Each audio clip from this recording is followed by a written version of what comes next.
দর্শকদের গ্রেপ্তার করছেন কেন? এক তো যুবক যারা, সেই যুবকদের ইমোশনকে নষ্ট করেছেন। আমি ইতিমধ্যে সকালবেলা কোর্টে গেছি এবং মহামান্য প্রধান বিচারপতি মামলা গ্রহণ করেছেন। আমি আমার লয়ারকে অ্যাডভাইস করেছি শুনানির সময় এই গ্রেপ্তার বন্ধ করার জন্য এফআইআরের উপর স্টে চাইতে। খুব অন্যায় করছে। বেকার যুবকরা তাদের ইনকামের অর্থ, গচ্ছিত অর্থ এমনকি ধার করে নিয়ে গেছে। তারা মেসি ভক্ত, তাদেরকে উল্টে গ্রেপ্তার কেন করছেন? আর আপনার অরূপ বিশ্বাস, সুজিত বোস কেন বাইরে আছে? আপনি আগে অরূপ বিশ্বাসকে গ্রেপ্তার করুন। এটা যেটা হচ্ছে ইয়াং জেনারেশনের সঙ্গে, এর ফলাফল কিন্তু খারাপ হবে।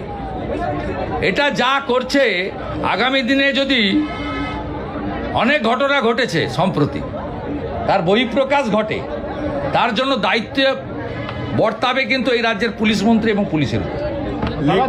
দেখা যাচ্ছে একটা ভিডিওতে দেখা গেছে এত দাবি, এটা দিয়ে ভোট করবে বলেছে। আর মমতা পাশে দাঁড়িয়ে বলতো ওকে দিয়ে, উনি তো বাংলা বোঝেন না, ওনাকে দিয়ে আর্জেন্টিনিয়ান ভাষায় লিখে দিত খেলা হবে, যেটা পাশ থেকে বলা তো খেলা হবে, উল্টো খেলা হয়ে গেছে। উপরে একজন আছে ভগবান, তার মার। আপনারা নবান্নতে যাচ্ছেন না কেন? হুমায়ুনের ভাই ইমামদের সঙ্গে মিটিং চলছে, নবান্নতে ক্যামেরা পাঠান। গঙ্গাসাগরের প্রস্তুতি মিটিং এর আগে ইমাম সাহেবদের নিয়ে মিটিং হচ্ছে। আমি বলবো ইমাম সাহেবরা ওবিসি সার্টিফিকেট নিয়ে একটু প্রশ্ন করবেন মুখ্যমন্ত্রী। ওয়াকফ অ্যামেন্ডমেন্ট বিল মুখ্যমন্ত্রী বলেছিল প্রাণ থাকতেও চালু করতে দেব না, ওটা নিয়ে একবার প্রশ্ন করবেন। আর প্রশ্ন করবেন আপনাদের ধর্মীয় স্থান তৈরি করতে গিয়ে তৃণমূলের এমএলএ কেন সাসপেন্ড হন? এই তিনটে প্রশ্ন ইমামরা যেন করেন, ইমাম সাহেবরা। নবান্নতে এখন ওনাদের নিয়ে বসেছেন, ড্যামেজ কন্ট্রোল। আমাদের বিষয় নেই। আমরা সংখ্যালঘুদের বলি মোদিজিকে দেখে উন্নয়নের জন্য ভোট দাও।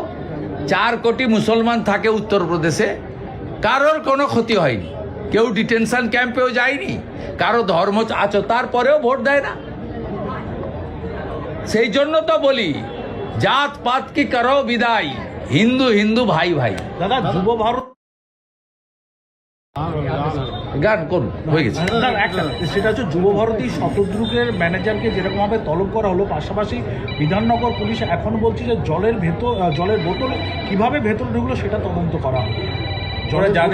পুলিশ তদন্ত করবে না। 20 টাকার বোতল 200 টাকায় বেচেছে, 10 টাকার চিপস 100 টাকায়, সব অরূপ আর সুজিতের লোকেরা।